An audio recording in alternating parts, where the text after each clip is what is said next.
90, Wow. 90, only 10 more to the big 100. Mastering Modern Selling. I'm Tom Burton, and I'm here with, I don't know who this other guy is on the right. Is World it? traveler. Yeah.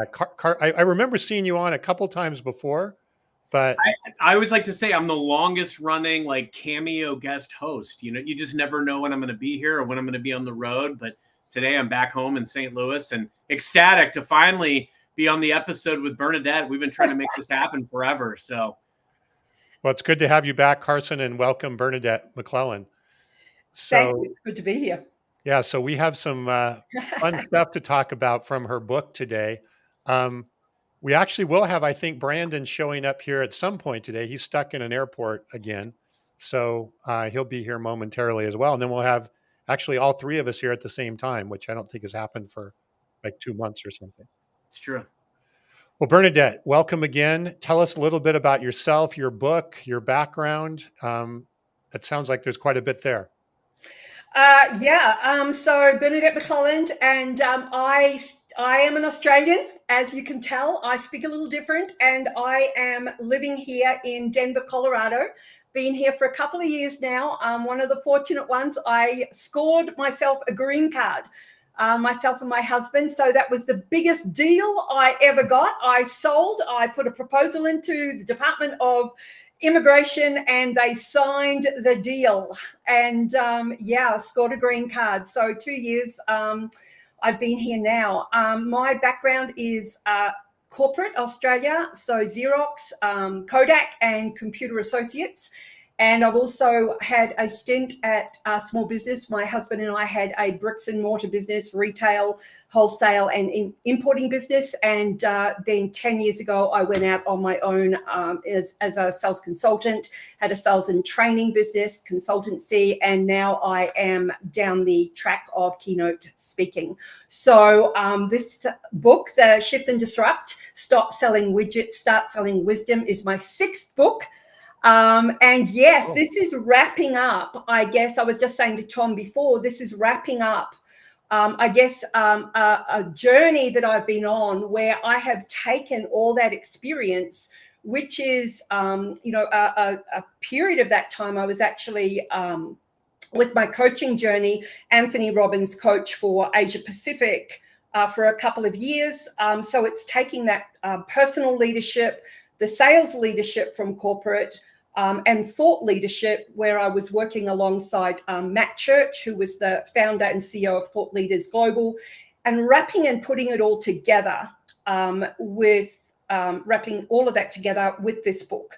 So this book is a conglomeration of all of that. It's different. It's bringing mental models, meaning, and mindset together. And it's addressing the gaps that our buyers are wanting. So our buyers out there are saying, you know what, we are wanting salespeople to help us address the solutions we don't know that we need. We want salespeople to help us in discovery. We want you to ask us the questions to help us dig deep ourselves. And it's just not happening. And so how can we have those conversations with you where you're on our side of the table? Help us think differently, help us feel differently. And so that's what this book does. So, hey, related to that, before we dig in there, I'm interested in kind of what you're saying there. Are you suggesting that from a sales perspective, what customers are asking for is for the sales team or a salesperson to be more proactive, not just wait for somebody to be looking to buy something, but be more proactive and really help them understand maybe their own business better, the opportunities better, what's out there better, almost act as more of a consultant even prior to the deal being on the table? Yeah, well, you just need to look at the research, whether it's Forrester, the Rain Group, whoever it may be. I mean, 64% of buyers are saying, share with us new perspectives, where, 44% of salespeople just are not delivering. 71% of buyers are saying, help us in the discovery part by helping us with, more valuable questions. 26% of salespeople just are not delivering in the delivery stage, 68% of buyers are saying, help us solve our business problems. And 1 in 4 salespeople just aren't even listening. So what is happening there? What is the root cause of all of that? And how much money is being left on the table? So, what would just 1% increase in each of those areas mean to a business, let alone the buyer? So, Well, the reason I asked, right, and we've talked a lot about this, Carson, on the show about people don't wanting to deal with salespeople. They want to do things on their own, self-serve. Maybe that's not the full story. Maybe it's they don't want to deal with salespeople that are not going to bring them value earlier in the cycle and are just looking to do a demo and a close. Bingo. They don't want to deal with salespeople that show up acting like what they think salespeople are. Right. The best conversations that I'm getting right now with client executives is not showing up like a salesperson at all. I don't mention a product. I don't mention a widget.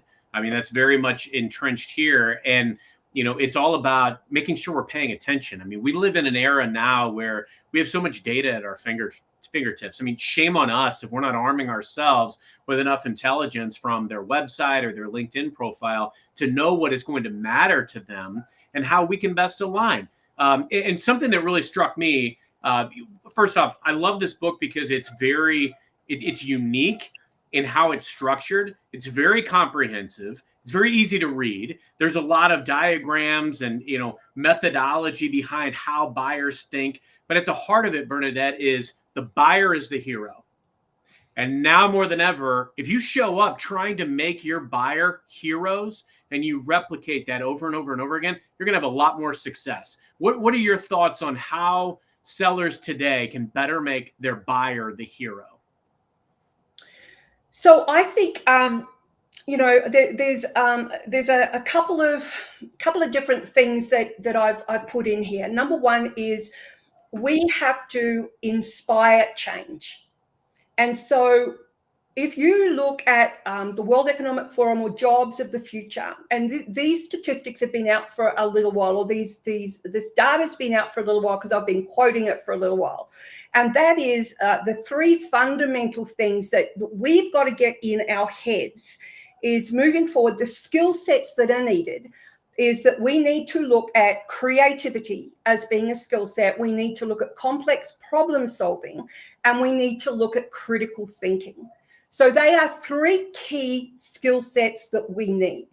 And then if we overlay that with the fact that this is what our buyers are wanting based on the research that we've just shown, then how can we augment that across any one of the methodologies that are being taught out there? Nothing wrong with the methodologies. How can we augment these additional learnings over and above that?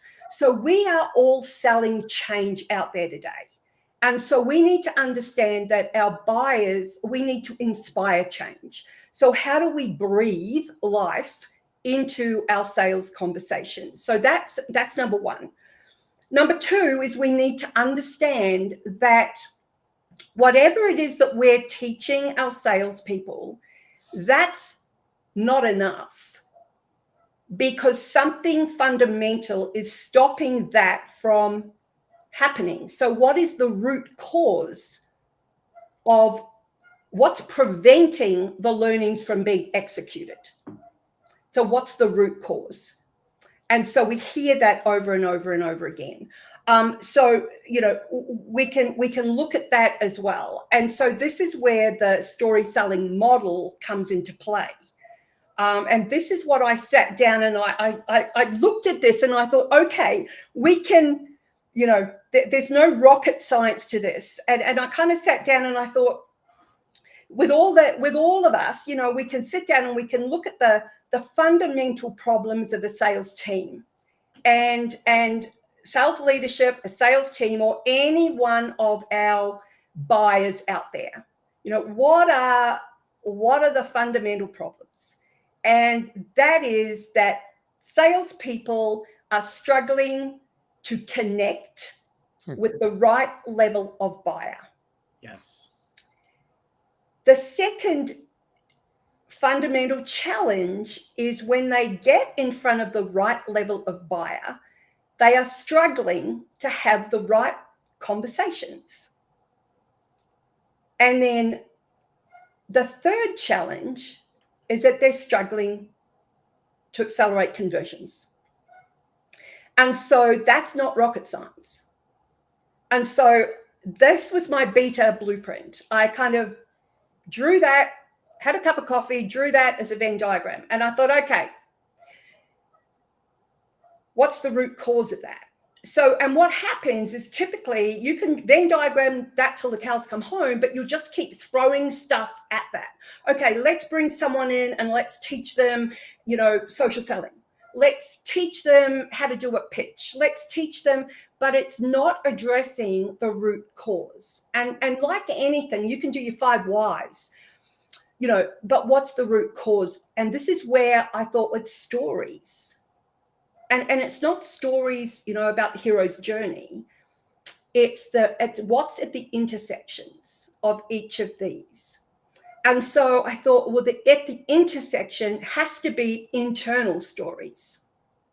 What are the stories that the salespeople are telling themselves about the buyer or the deal or the price or the comp plan or whatever it may be? What's the internal stories?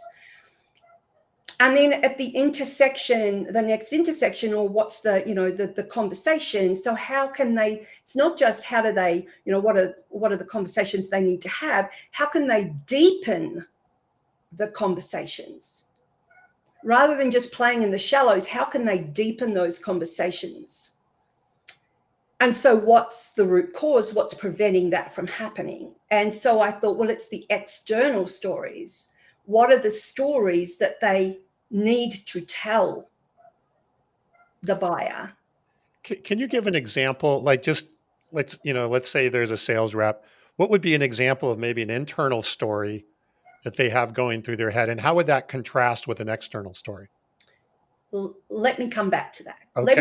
Let me just finish the third one. Sure. And then the conversions is what's the story, what's at the intersection there. And this one is the one that's so often forgotten, the essential stories. And it's the stories that they need to the buyer, not because they're not listening. And so then I broke it out again. Okay. And then I thought, okay, what are the internal stories? What are the external stories? And what are the essential stories? So Tom, coming back to your question, let's kind of dig a little deeper into those. And the 9 stories around those 3 now form the 9 chapters of the book. Okay. And so this is where I dig in deeper. So if we pull apart those 3 internal stories, they are identity, authority, and money. Okay, so when we talk about identity, it's about being enough. It's about salespeople not wanting to be seen as salespeople. It's showing up and being proud of who they are and being congruent. Because when you are really comfortable and congruent with your role as a salesperson, your impact is a lot stronger. So what you're basically saying there is get your internal mindset together first, right? As the foundation. If you do that, then you can do the other 2. If you don't get that one together first, the other 2 are going to be difficult or if not impossible.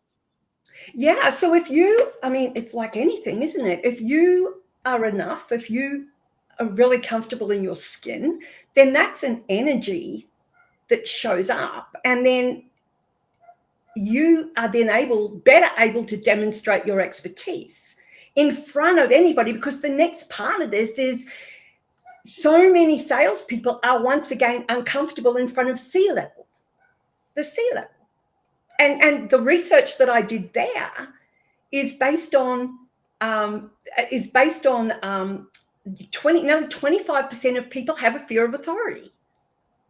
You know what I find fascinating about this? So there's so much to unpack here. Yeah, there is so much to unpack. It leads me to some philosophical questions, right? Because here's the thing, like I think about when and how I developed an acumen and a confidence to be able to talk to C-levels.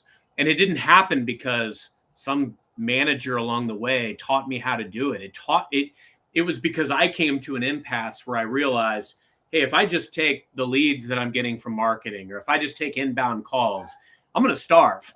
So I've got to do something unique and outside the box. And so I embraced cold calling. I embraced social selling, things that I could go out and get these meetings. Now, those first meetings, they weren't great. They weren't perfect. But I tell sellers all the time, you've got to make this decision that I'm going to risk it. I'm going to go outside the box. I'm going to go out and get these meetings and these relationships.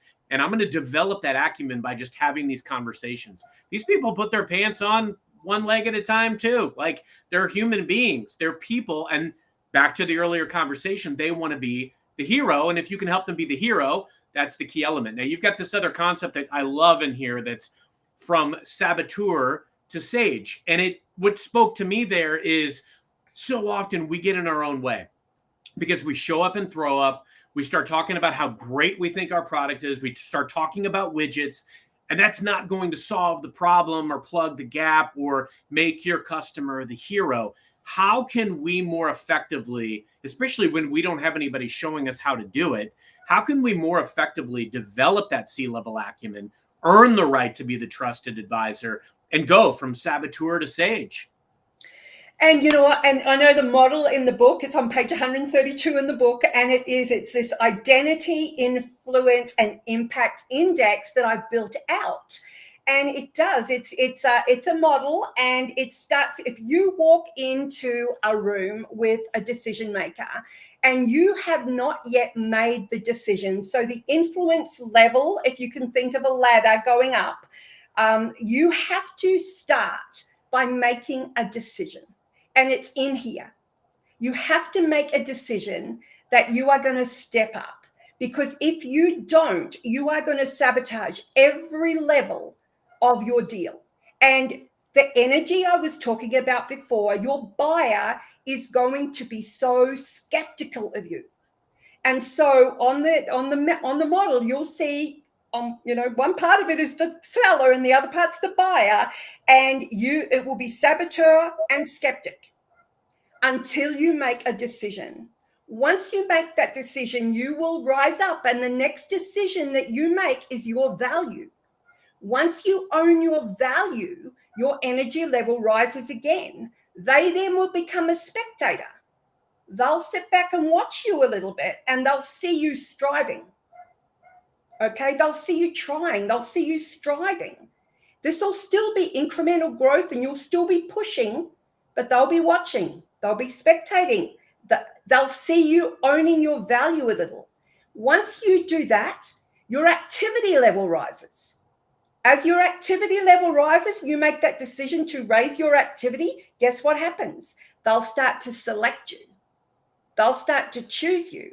When they select you, then guess what? You start to be that superstar. You start to win some business, but you're not there yet. There's a dotted line. You think you might be winning, but you got to go again. You've now got to start showing relevance out there in the marketplace. Once you show your relevance, you then get your buyer starts to really support you. Then you show up as a strategist. Once that happens, you start becoming a little bit more, you bring wisdom to the table. That's when you show up as a sage. When you show up as a sage, they become your super fan. So that model starts off with a tiny little dollar note, ends up with a huge dollar note. So that happens because of your identity and your impact rises. So that's my index that I've created. So that's kind of like a journey that you'll go on. That's my journey that I've got on. Yeah. So, What I love about this, Bernadette, when I look at sales and when I look at the sales process and each step of the process, the thing is, like, every step has different probabilities, right? And all you can really do is make actions that up your probability in the individual area. Like you mentioned before, sellers struggle with connecting with the right buyer. Sellers struggle with having the right level of conversation with the right buyer. And I'll be very transparent. I've been doing this a long time. I still get nervous sometimes when I talk to C yeah, levels. I want to make sure I say the right thing. Nerves just mean you care. I still get nervous sometimes when I talk to my wife because I want to make sure I, woo her every single day. But I think the key element is, go throwing yourself into the mix, knowing what the right step is, knowing what the right action is. Like, for instance, when you reach out to someone, thinking about what is going to earn me this conversation or this meeting. Once you're in the meeting, do your homework. Know what is going to matter to this buyer. It's so easy to do research right now on what matters to them, what they talk about on LinkedIn, what their company report says, what their website says, and just having one thing. Like, you said it so perfectly before, knowing your unique value. I realized a long time ago, my unique value is often that I can demystify resources that I can bring to bear. I have a lot of industry-based knowledge that I can bring, and I'm often an orchestrator of relationships.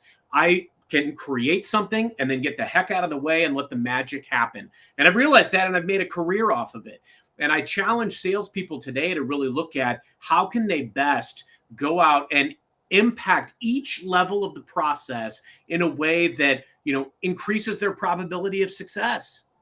yeah, It's interesting. Carson, both Bernadette and I shared a short period of time at Computer Associates. I was there in the mid '90s, I guess, late to mid to late '90s, and actually it was a little bit earlier than that. It's like And when you were in grade school, Tom? Or? yeah, I was 6, 7 years old. It was, Yeah. well, hey, thanks, Tom. That says a lot about me. well, you were, You were in kindergarten, yeah, right? yeah, you were both. But I remember, I remember we went to a meeting. And at Bank of New York, it was in New York City, Bank of New York, with a bunch of C-level executives. That a nice boardroom up on the 80th floor or whatever it was, like big deal. And I was very nervous because I hadn't done a lot of stuff with C-level people in there. And Carson, you said it, I got in the meeting and I had all this coaching, from my manager. You can't do this, make sure you do that. You had briefcases at that time and suits and ties and stuff like that. And I remember that something happened and I got up on the whiteboard and I whiteboarded out something in there. And it was like all of a sudden the dynamic of the whole room changed from like sales or vendor and customer to like it was a collaborative partnership. I remember it very clearly just when you were going through that there. And at that point, it was no longer a sales process anymore. It was a partnership. And they actually respected the expertise that I was bringing to the table, right? And we got asked back but all it took was getting up on the whiteboard and showing and demonstrating that in the room there. And I think that's a lot of what you're talking. And then all of a sudden my confidence of dealing with C-level, it's like you said, Carson, they put their pants on the same way. They're just people, right? Trying to do the best job that they can in the position Yeah. that they have. Yeah. And I think, you just touched on something there too, and that is grabbing, a pen and a whiteboard. We've all heard the cliche, you do a deal on the back of a napkin. Yeah. And the second part, I know we're talking about mindset here and we're talking about the internal stories. I'd love to just pivot for a minute to the external stories, because this is what makes this book slightly different as well. And this is, we hear all the time, and there's nothing wrong with this, about bringing value to the table. And I really want to touch on this because this is what our buyers are wanting. They're wanting something different. And they're wanting salespeople to bring new perspectives. And it's got to be more than white papers. And, it's got to be more than just links in an email, or, I'm sending you a video in an email, or the back of a LinkedIn thing or something like that. What can we bring to the table where we're sitting on the same side of the table and we can get some form of real collaboration where there is no right or wrong. Yes. And so the second part of this Venn diagram where I say, the first part is, the internal stories, the stories they're telling themselves about the buyer. The second part is what are the stories that they're telling the buyer. And so when we talk about storytelling, who's doing the talking? The seller or the buyer? The seller is still doing all the talking. Yeah. So how can we get the buyer to do the talking? And so when you think about communication, 83% of our communication is visual. 11% is auditory. So when we think about visual storytelling and we think about when we're kids, the first things we learn to draw are stick people, circles. That's still all I can do. Where? Same here. Triangles. And we think about when we draw, we actually draw people in. And drawings release endorphins. So why wouldn't we pick up a pen and draw shapes? So where I'm going here is we've all heard of Maslow's hierarchy. We've all heard of a 2x2 matrix. And we've just been talking about a Venn diagram. So each of those models, we're talking mental models here, have a purpose. So triangles, or the one I just talked about before, the identity, influence, and impact index, is a aspirational ladder. That is always a why, has a purpose of why change must happen. Maslow's hierarchy always gets to, personal, where we want to get to. A 2x2, think Eisenhower matrix, Kiyosaki, is always what needs to change.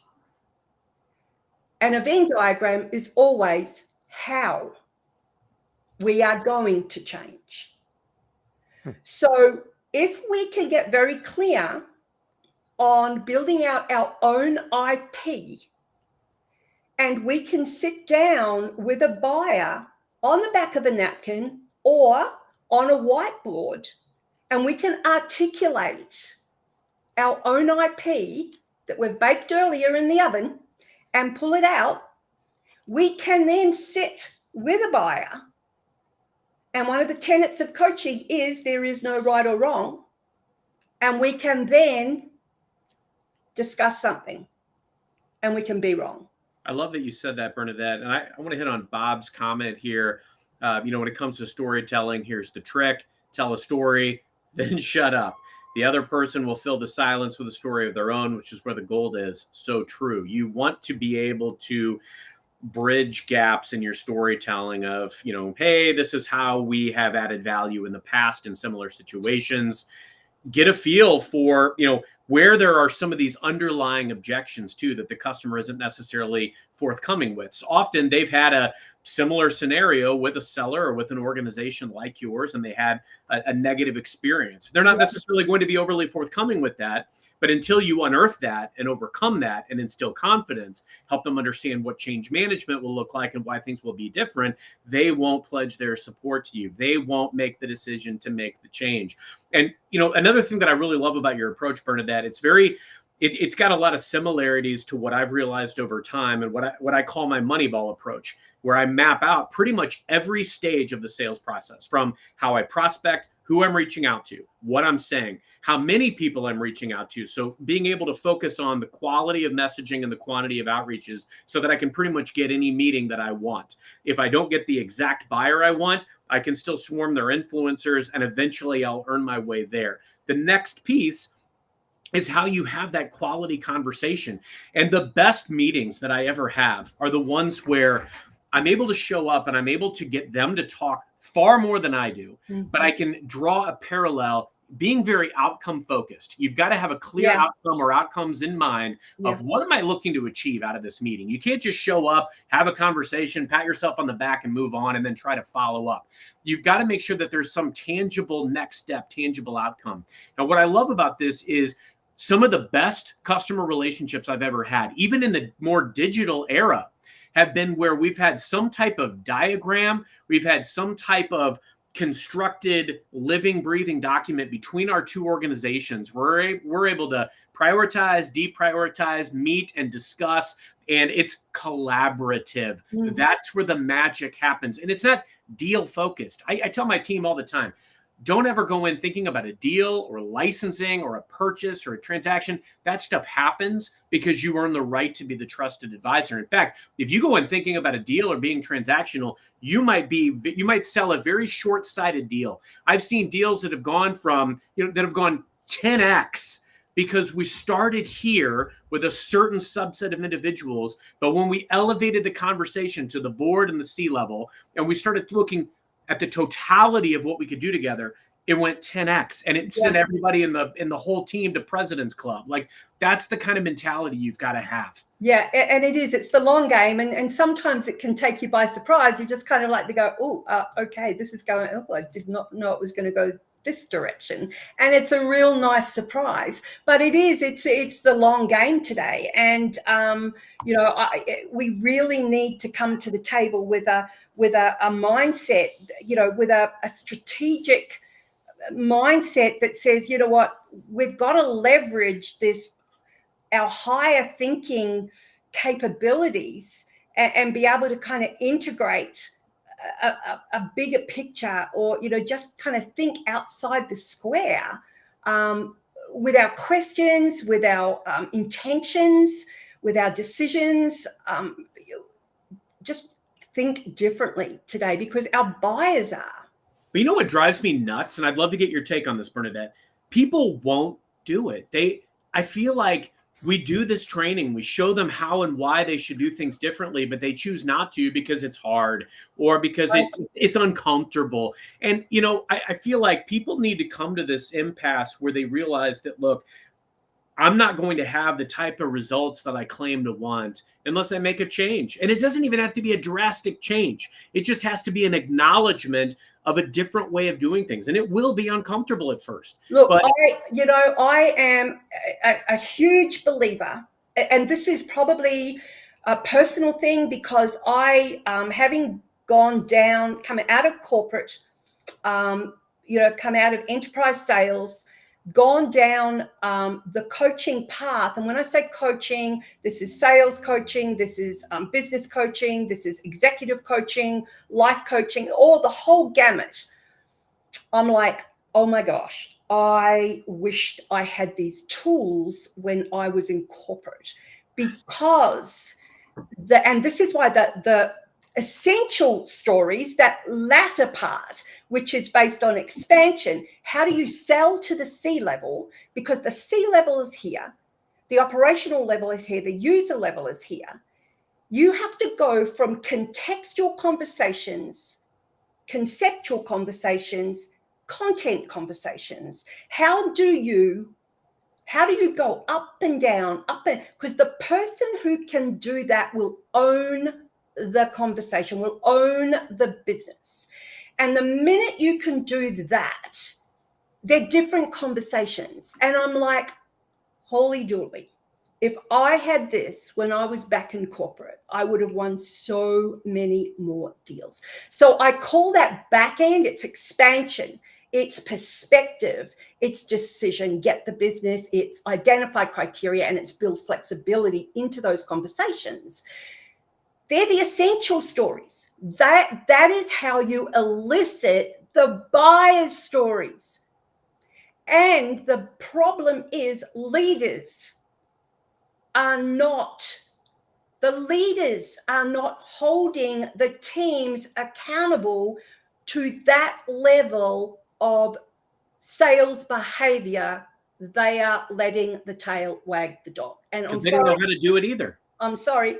They don't know how to do it either. That's where it all begins. Is a lot of times sales leaders fail to set the culture and the tone. They show up with almost like a culture of inspection, and it's, let me go in and I'll listen to your call and you need to do this and this and this and this. But the reality is there's a humanity to it, and it's really helping your team to feel empowered and enabled to go in there and be a steward of your organization, going out and seeking a genuine relationship. That's where these things happen, where there's trust, transparency, collaboration, and communication. Those are the foundations for success. I feel the same way as you. I mean, if I went back to being an account executive right now with the tools that exist, with AI the way it is, I'd be unstoppable.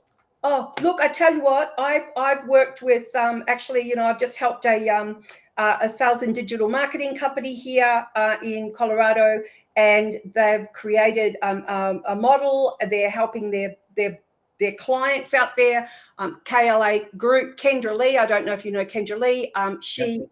It's absolutely helped their clients.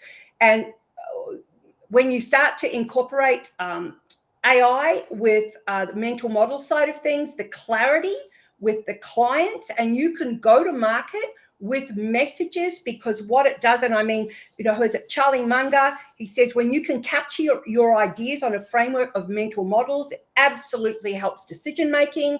It simplifies the complex. You can have these sales conversations that cut through the clutter and the noise, and it just makes things so simple.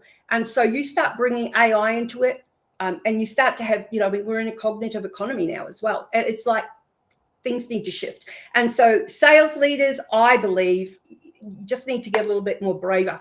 And you just need to say, okay, open it up to your sales team to say, hey, okay, I got to learn to be vulnerable with your leaders above and say, hey, you know what? We're entering a new era now.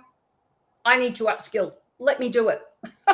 Sorry, I'm just on a tangent there, because it's caveat emptor is gone now. It's caveat vendita. It's no longer let the buyer beware. It's let the seller beware. And it's like, my rant. You're on mute, Tom. How about now? Can you hear me now? I got carried away and I whapped my microphone thing out. Carson, I don't know about you, but I don't know. I would say that when I'm working with salespeople, 99% of the time, if they have a meeting and I ask them, how was their meeting? They're going to go, oh, it was a great meeting, right? Very seldom do you say, oh man, that was a crappy meeting. And I wish 99% they say it's a great meeting. But if you start to peel the onion on that, the reason they think it's a good meeting or a great meeting is because the buyer was polite. They were nice. They handled themselves well. And you get down to it, and it turns out to be not a very productive meeting, right? And so then it doesn't go anywhere. They get ghosted. Nothing follows up. All of that kind of stuff that we see all the time. I mean, is that common? Do you see that as well? And how do we start to coach as leaders of our salespeople to get them to look at the interaction from more of a productivity outcome-based approach versus, hey, it was a polite and they were nice and they didn't, because again, that's what I tend to find is that the basis of a great meeting is either they sounded a little excited or they were polite or whatever the case may be. Yeah, look, I'll make a brief comment, and then I want to definitely parlay that into Bernadette's thoughts on how we take this forward, because I think there's a few layers to this that are really important to touch on, Tom. Like, number one, from a sales leadership perspective, if you're a sales leader and you're not like rolling up your sleeves and getting out in the field and observing what sales is like today, like that's part of the problem. You've got to make sure that we're leading from the front. And, don't get me wrong. Like I don't purport to always do it right. I find sometimes when I go out in the field, I see things happening a certain way and I almost, jump in and take over. And that's not what you want to do. In fact, I was really happy this week because I was unable to make a trip. And so my team was out in the field and I was listening remotely, and they did so well. I was so proud. But to be able to critique and offer advice, you want to we have a philosophy where I work, and it's called model, coach, care as leaders. You want to model the behavior that you want to see from your team. So, as a leader, you need to reach out and you need to be able to show them how to have these outcome focused meetings with customers. If you don't get any pushback in the meeting, you're probably not trying too hard. You need to get pushback on something, or you didn't, you didn't hit it's not productive, right? It's not or you didn't hit your barriers. You Right. want to understand, like, where's the pain? Where's the angst? Where's the hurt? Where's the, maybe the past negative experience that would keep them from wanting to do something with us today. But the other element is there's got to be clear outcomes that we're going into the meeting with. Like, these are the things that we would like to come out with, maybe a regular cadence with this customer, maybe some additional warm customer executive meetings that we can meet with. There's things that we want to achieve. And as we're having that meeting, and as a sales leader and as a seller, we want to make sure that we are, we've got something meaningful that we want to do next, whether it's bringing in another member of our extended team. Bob, you made a great comment in the chat about, again, we need to get Bob on the show, about how many decision makers it takes now in a complex deal. It's around 14 these days. The probability of one person resonating with all 14 is near zero. That's why team selling works today. I spend a lot of my time having a great intro meeting with an executive, and then I'll pass the baton and I'll bring in other folks, and then I'll rinse and repeat and, keep an eagle eye view, a balcony view of what's transpiring as a leader, but, making sure that I'm holding the team accountable to, hey, what's the next meeting? What's the next milestone? What are the desired outcomes? And, Bernadette, you hit on this so eloquently earlier, that we've got to make sure we have a very outcome focused meeting. How can we as leaders better set a foundation for success, but also hold our team accountable to being outcome driven, outcome focused, and accelerating the relationships? Yeah, good. I mean, it's such a big question. I did a keynote in Florida a couple of weeks ago to a senior leadership team for a financial, big financial institution. And it was pretty much based around this. Having a purpose for a meeting and an outcome. So they're two different things. So what is the purpose for the sales call, and what is the outcome? And so at the end of the call, there has to be an outcome. Now, that outcome doesn't need to be a deal, but it's got to be something on the calendar. I'm also a coach for the Harvard MBA Sales Entrepreneur Program, and this is a huge part of one of their modules. And we've got to mark them on. They've got to have the next outcome. And so from a sales, my husband's a sales leader, by the way. Can you imagine being married to me? Like, seriously. And so this is a big thing. He's going out tomorrow. He's heading down from Denver here to Colorado Springs. He's out all day with one of his reps. They're cold calling. They are doing prospecting. He's out in the field with her. And so this is a big thing. It's like, be out in the field with your people. You've got to have eyes. You've got to be with them. And so letting them, not driving the sale, sitting back, doing your intros, like, being part of it, not sitting back like the micromanager, but being part of it, but letting them run the call, letting them bring you in when they want you to, but letting them fall over. And doing a pre-call. So what's the outcome? Okay, if he's not there and someone else is, what's our strategy? What's our fallback? If someone else is there, how are we going to run it? What's our contingency plan? And then after it, how are we going to debrief? What's the debrief? What did you learn? What was and so really kind of like, but then holding them accountable as well. And this accountability piece is crucial. Feedback. Always give feedback. But feedback is not just you've done something wrong. Catch them doing things right. Mm-hmm. Yeah. So this is all part of it. So, sales leadership is, it's a big responsibility. And as part of leadership, you've also got to be working on yourself.